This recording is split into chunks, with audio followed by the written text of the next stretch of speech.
اگر دوران اعتکاف روزہ نہیں رکھ سکے, روزہ چھوڑ دیا, تو کیا اس کا کوئی کفایہ ہے, کچھ ہے اس کا؟ جی ہاں, اعتکاف کا مسئلہ یہ ہے کہ سنت موقدہ جو اعتکاف ہے آخری 10 دنوں کا, اس کے لیے روزہ شرط ہے. شرط کا مطلب یہ ہوتا ہے کہ شرط نہیں ہوئی تو اس کا جو مشروط ہے, یعنی روزہ شرط ہے اعتکاف کے لیے, شرط پائی نہیں گئی تو مشروط بھی نہیں پایا جائے گا, اعتکاف آپ کا ختم ہو جائے گا. اب جان بوجھ کے تو کوئی ایسا کرے گا نہیں. بعض اوقات طبیعت کا بھی مسئلہ ہوتا ہے کہ بندہ اعتکاف میں بیٹھا ہی نہیں, کبھی وہ بیٹھ گیا اور وہاں اس حالات میں, اس ماحول میں ایڈجسٹ نہیں ہو سکا, طبیعت خراب ہو گئی کھانے پینے کی وجہ سے, موسم کی وجہ سے, تو اس کا اعتکاف پھر ٹوٹ جائے گا. بعد میں وہ اس کی قضا کر سکتا ہے, لیکن قضا کے لیے اس کے لیے پھر یہ شرط ہوگا کہ روزہ وہ رکھے, لیکن اب 10 دن کی قضا لازم نہیں ہے, 1 دن میں بھی ادا ہو سکتی ہے. اچھا, جی ہاں, مطلب اعتکاف میں اگر روزہ نہیں رکھا تو روزہ وہ اعتکاف ختم. سنت موقدہ جو ہے اس کے لیے لازم ہے, نفل کے لیے لازم نہیں ہے روزہ. اچھا, ایک سوال علامہ صاحب اور تھا, یہ اس کے بعد انشاءاللہ وقفے کا بھی ٹائم ہو چکا ہے, انشاءاللہ بریک پہ بھی ہم نے جانا ہے. ایک سوال یہ تھا کہ علامہ صاحب بسا اوقات کیا ہوتا ہے کہ مسجد کمیٹی کی انتظامیہ جو ہوتی ہے وہ کہتی ہے فلاں بندے کا اعتکاف نہیں ہو, فلاں بندے کا, تو ہم کون ہوتے ہیں اعتکاف کا کرنے والے کے قبول کرنے والی ذات؟ اکثر ہوتا ہے نا یار فلاں بندہ صحیح سے نہیں بیٹھا, اس کا اعتکاف نہیں ہوتا. اس حوالے سے آپ بتائیں کہ کیا معاملہ؟ دیکھیں, تبصرہ و تجزیہ کرنا ہر بندے کی آج کل کے ماحول میں تو عادت بن گئی ہے, اور وجہ کوئی اگر جائز نہ ہو یا وجہ کوئی ایسی سالڈ نہ ہو تو پھر تو تبصرہ کرنا, تجزیہ کرنا یہ بالکل غلط بات ہوگی. جہاں تک بات ہے کہ اگر شرعی کوئی قواعد ہے, اعتکاف میں کوئی ایسی غلطی ہو گئی جس سے اعتکاف ٹوٹ گیا یا اعتکاف میں کراہت پیدا ہو گئی, تب تو اس کو بہت اچھے اور احسن انداز میں بتایا جا سکتا ہے, سمجھایا جا سکتا ہے. لیکن یہ تنقید کرنا کہ جی اس کا اعتکاف نہیں, وہ اس کی یہ چیز جو بتا رہا ہے, پہلے یہ تو دیکھا جائے کہ اس کو ان سارے معاملات کی معلومات کتنی ہے.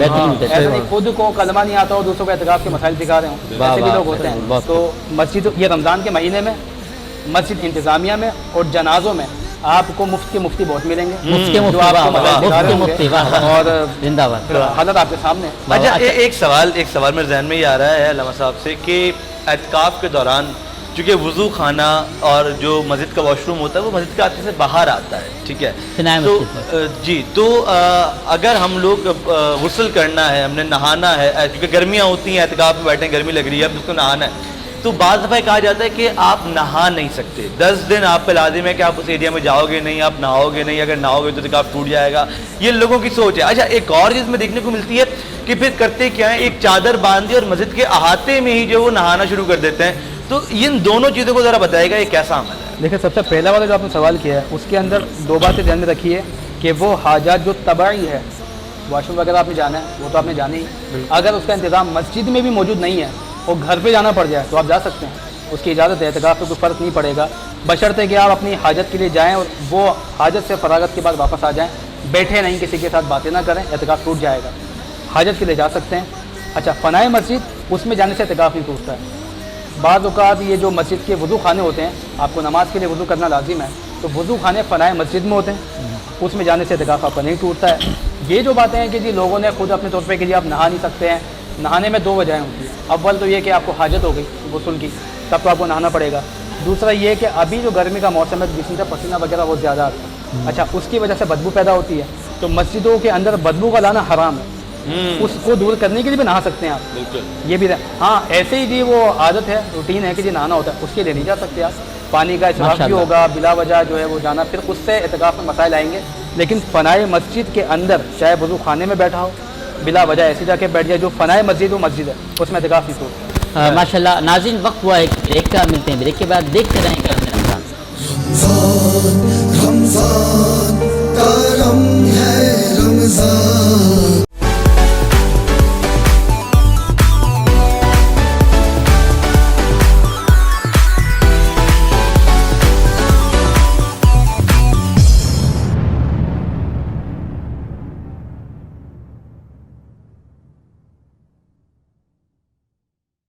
برج power battery RSMD international USA کے اشتراک سے پاکستان میں تیار کی گئی پہلی بیٹری, جسے بنایا گیا ہے انٹرنیشنل سٹینڈرڈز کے مطابق 99.99% پیور لیڈ سے تیار کردہ, جس میں ہے ورلڈ کلاس سنتھیٹک اور گلاس فائبر شیٹ جو پریونٹ کرے شارٹ سرکٹ کو اور دے لمبی life. Bridge power batteries, quality for ever.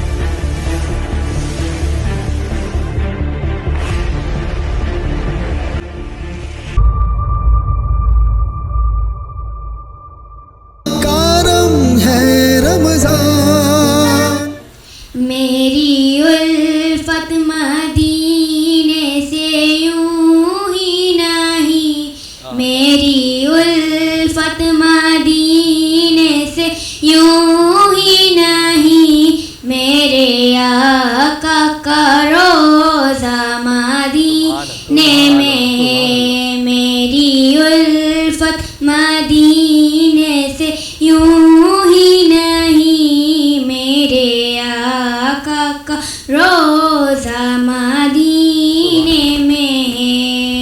عرش اعظم پہ جس کی بڑی شان ہے، روزہ مصطفیٰ جس کی پہچان ہے، روزہ مصطفیٰ جس کی پہچان ہے، جس کا ہم پلہ کوئی محلہ نہ ہوگے، جس کا ہم پلہ کوئی محلہ نہ ہو، ایک ایسا محلہ مدینے میں، میری الفت مدینے سے یوں ہی نہیں، میرے آقا کا روزہ مدینے میں ہے۔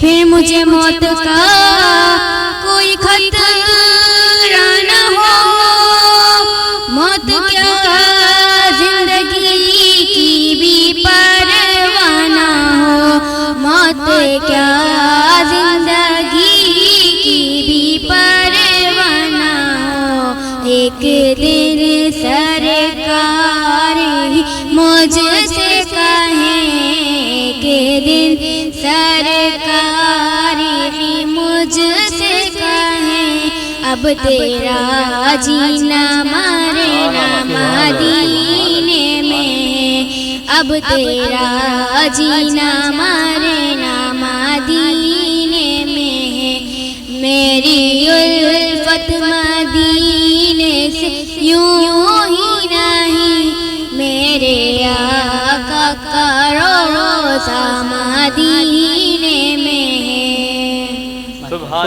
اللہ، سبحان اللہ۔ ناظرین اکرام، بہت ہی خوبصورت انداز میں، بہت ہی خوبصورت آواز میں نعت رسول مقبول صلی اللہ علیہ وسلم پیش کر رہی تھی، اور ماشاءاللہ علی بھائی کی یہ محنتیں ہیں، کوششیں ہیں، یہ ان کی اکیڈمی کی ماشاءاللہ نعت خوان کی شاگرد ہیں، یہ بچوں کو نہ صرف سکھا رہے ہیں بلکہ دین اسلام کی جانب بڑھا بھی رہے ہیں، اور رسول اکرم صلی اللہ علیہ وسلم کی نعتیں بھی سکھا رہے ہیں، ایسے پھول تیار کر رہے ہیں جو مستقبل میں جا کے نبی آخر الزماں صلی اللہ علیہ وسلم کی حمد و ثنا کرتے ہوئے نظر آئیں گے۔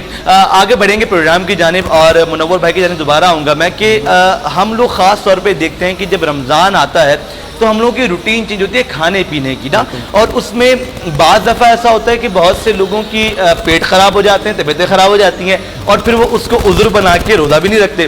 تو کیا مشورہ دیں گے کہ رمضان کے اندر کس طرح سے اپنی صحت کو قابو میں رکھا جائے، اپنی صحت کو محفوظ رکھا جائے؟ رمضان میں نہیں، اپنی پوری لائف میں جو ہے صحت کو وہ کنٹرول میں رکھنا چاہیے۔ اب رمضان میں یہ کہ ہم نے روزہ رکھا، سارا دن ہم پیاسے بھوکے رہے، افطاری ہوئی، افطاری میں پانی پیا، اور پانی پینے کے بعد کھانا کھا لیا، کھانا کھانے کے بعد بندہ وہیں بیٹھ جاتا ہے۔ بالکل، بعض ایسے ہوتے ہیں نماز کے لیے بھی کچھ نہیں لوگ جاتے، تو صحت کا خیال رکھنا چاہیے۔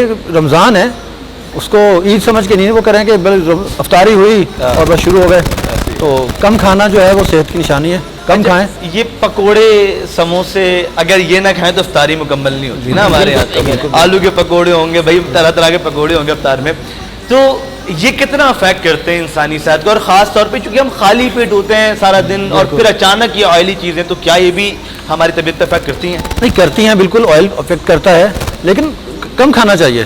بھائی افطاری ہے، افطاری کے حساب سے کھانا چاہیے، ایسا ہی ہے۔ ایسے اگر کھائیں گے تو کچھ بھی نہیں ہوگا آپ کو، آئلی چیز ہے، سارا دن آپ پیاسے ہیں، بھوکے ہیں، اور افطاری کے بعد آپ کو کم کھانا چاہیے۔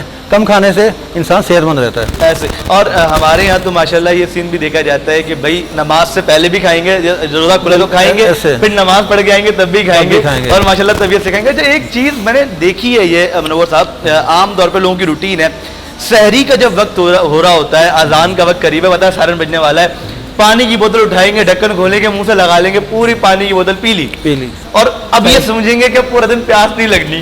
تو کیا یہ اونٹ والا سسٹم ہمارے پاس بھی موجود ہے؟ بالکل ہے، بالکل ہے، ہوتا ہے؟ ہم پاکستانیوں کے پاس تو بہت ہے، اور یہ نہیں کہ 4-5 اذان ہو رہی ہوتی ہیں، ایک اذان پہ نہیں رکتے, دوسری اذان ہوتی ہے جب بھی آواز آ رہی ہے اس میں بھی پی لیتے ہیں. ایسا ہی ہے. تو ہے ایسا ہم لوگ. تو یہ اچانک اتنا پانی پینا اور اس کے بعد آپ نے سارے دن بھوکا رہنا ہے, تو کیا یہ آپ کے اسٹمک پہ افیکٹ کرتا ہے یا واقعی میں سارے دن پھر پیاس نہیں لگتی, پانی کی جمع ہو جاتا ہے؟ ایسا کچھ بھی نہیں ہے, ہم انسان ہیں, جتنی پیاس ہے جتنی پیاس اتنا پانی پئیں.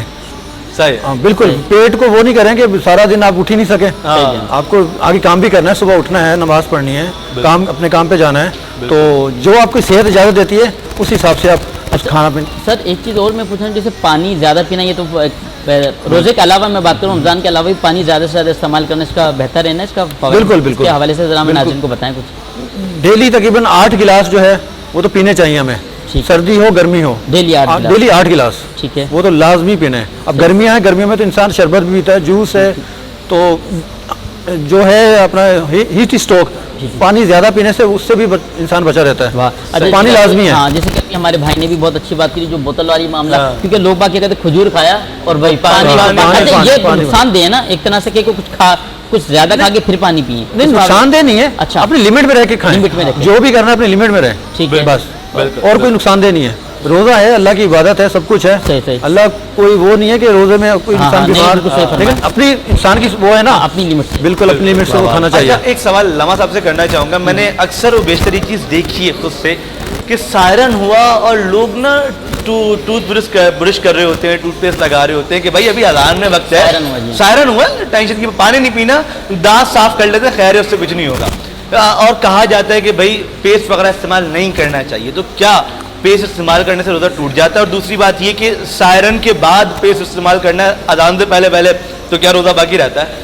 دیکھیں, روزے کا افطار کا اور سحری کے ختم ہونے کا تعلق, ان دونوں کا تعلق اذان سے نہیں ہے. بالکل ٹھیک. طلوع صبح صادق جب ہو گئی تو وقت سحر ختم. صحیح. اب اس کے لیے احتیاطی وقت ہمارے کیلنڈر وغیرہ میں بھی چھپا ہوتا ہے, 1-2 منٹ کا فرق ہوتا ہے, زیادہ نہیں. لیکن جب سائرن آ جائے آپ کے کانوں میں تو اس کا مطلب یہ کہ آپ رک جائیں. زیادہ سے زیادہ آپ کو 15-20 سیکنڈ یا 30 سیکنڈ کا فرق ملتا ہے اس میں, وہ احتیاطی وقت ہے. لیکن بعض اوقات یہ سوچنے کے لیے اذان ہو جائے, اذان کا اس سے کوئی تعلق نہیں ہے. اذان تک اگر آپ ویٹ کر رہے ہیں, ٹوتھ پیسٹ دور کی بات, اگر آپ پانی کا ایک گھونٹ بھی پی رہے ہیں تو آپ کا روزہ نہیں ہوگا, کیونکہ اذان جماعت کے لیے, نماز کے لیے, اس کا اس سے کوئی تعلق نہیں ہے. اچھا, افطار میں بھی بالکل یہی بات ہوتی ہے کہ لوگ سوچتے ہیں اذان ہو تو ہم کریں, حالانکہ ایسا نہیں ہے. اس کا تعلق غروب آفتاب سے ہے. صحیح. آقا دو عالم علیہ الصلوۃ والسلام تو باقاعدہ ٹیلے پر ایک شخص کو کھڑا فرماتے ہیں, جیسے ہی وہ بتا دیتا کہ غروب آفتاب ہو گیا, آپ روزے کو افطار فرما دیں. یعنی افطار کا تعلق اور سحر کے ختم ہونے کا تعلق اذان سے نہیں ہے. اگلی بات یہ ہے کہ وہ ٹوتھ پیسٹ اگر اس ٹائم پیریڈ میں کیا جا رہا ہے, کیونکہ تحقیق تو یہی ہے اس بارے میں, اور بڑے بڑے علماء سے ہم نے سنا بھی, پڑھا بھی. مفتی منیر رحمان صاحب ایک بہت بڑی شخصیت ہے, انہوں نے خود بیان کیا کئی دفعہ کہ تحقیق یہی ہے کہ کچھ اجزاء اس کے ایسے ہوتے ہیں جو آپ کے پیٹ میں چلے ہی جاتے ہیں. اگر وہ چلے جاتے ہیں تو یقیناً آپ کا روزہ ٹوٹ جائے گا. تو اس لیے ٹائم پیریڈ کے اندر آپ ٹوتھ پیسٹ کریں, اور بہتر یہ کہ مسواک کریں, کیونکہ مسواک میں آپ کو سحری سے پہلے نہیں بلکہ روزے کی حالت میں بھی آپ کر سکتے ہیں, تب بھی وہ سنت ہے. اچھا. اور اس کے اجزاء آپ کے پیٹ میں جاتے بھی نہیں. صحیح. تو بہتر یہ ہے کہ جو سنت طریقہ ہے, جو اسلامی طریقہ, وہ اپنایا جائے.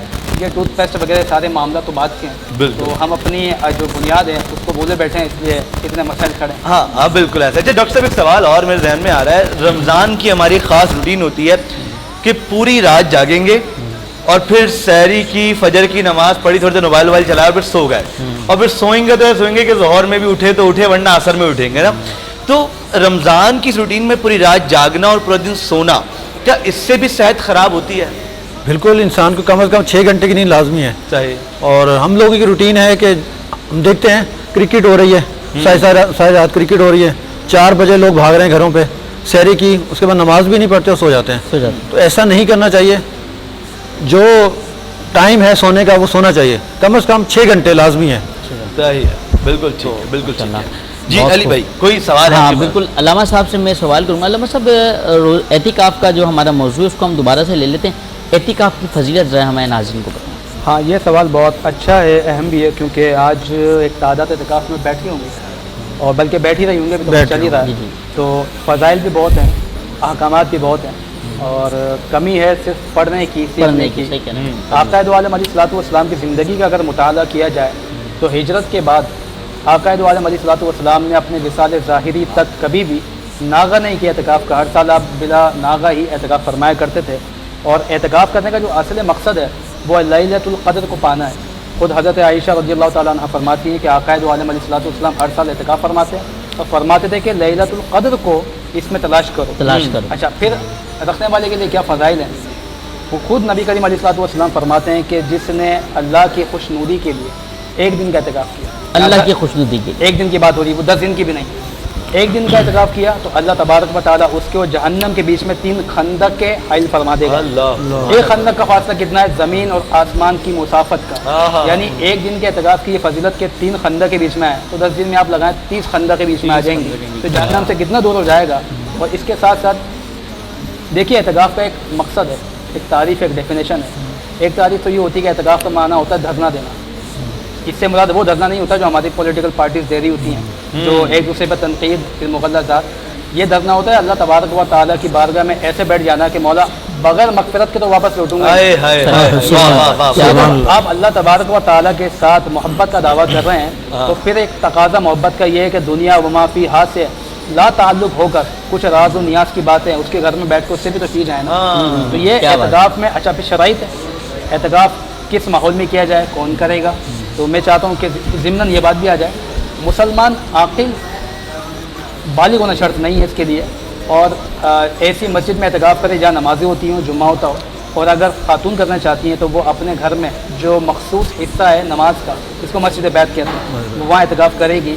اور اس اعتکاف کے لیے امام زہری فرماتے ہیں کہ جب نبی کریم علیہ السلام سے یہ بات ثابت ہے کہ آپ ہر سال ہی اعتکاف فرماتے تھے, تو کہتے ہیں تعجب کی بات ہے کہ لوگ اعتکاف کو چھوڑ کیسے دیتے ہیں. یعنی نبی کریم علیہ السلام نے اس عمل کو مستقل کیا ہو, اور اس لیے کیا ہو کہ لیلۃ القدر کو پانا ہے. وہ لیلۃ القدر جس میں قرآن نازل ہوا ہے, جس کو صبح تک سلامتی والا فرمایا گیا ہے, جس میں دعائیں رد نہیں ہوتی ہے.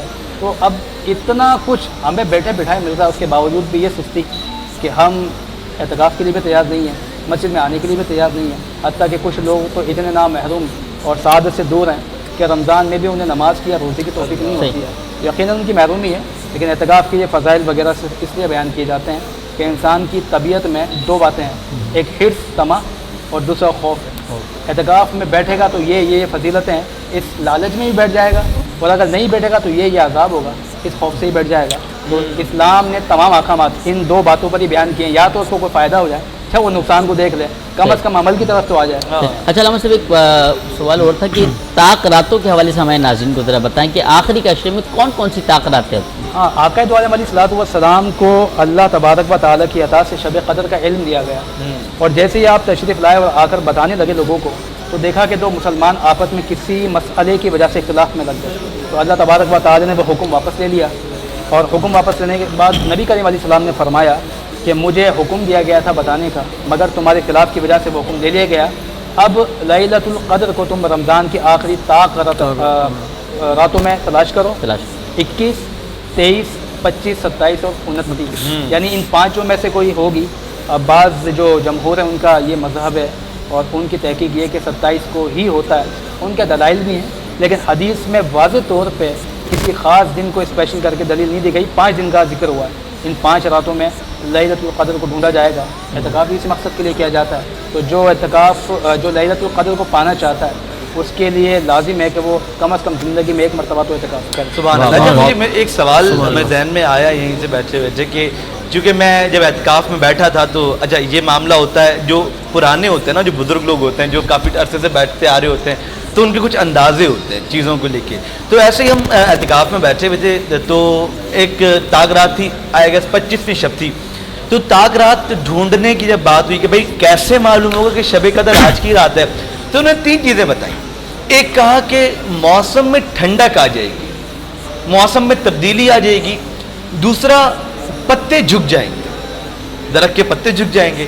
اور تیسرا کہ آپ کے ارد گرد کتنا بھی شور ہو, لیکن وہ جو وقت ہوگا نا, جو شب قدر کا وقت ہوگا, اس وقت آپ کو ایک سکون محسوس ہوگا, آپ کے ارد گرد بہت سکون کا ماحول ہوگا. تو کیا واقعی میں یہ تمام تر نشانیاں ہمیں بتائی گئی ہیں شب قدر کے لیے, صرف ہماری یہ سوچ ہے؟ حدیث میں اس طرح کی نشانیاں تو بیان نہیں ہوئی, یہ وہی بات ہے ہمارے اکابر اسلاف کے تجربات کی بنیاد پر. لیکن اگر محدثین کی زندگی کو پڑھتے ہیں, حضرت ذوالنون مصری رحمۃ اللہ علیہ, اور وہ خود فرماتے ہیں کہ جس رات شب قدر ہوگی نا, اس کی صبح کتے نہیں بھونکیں گے.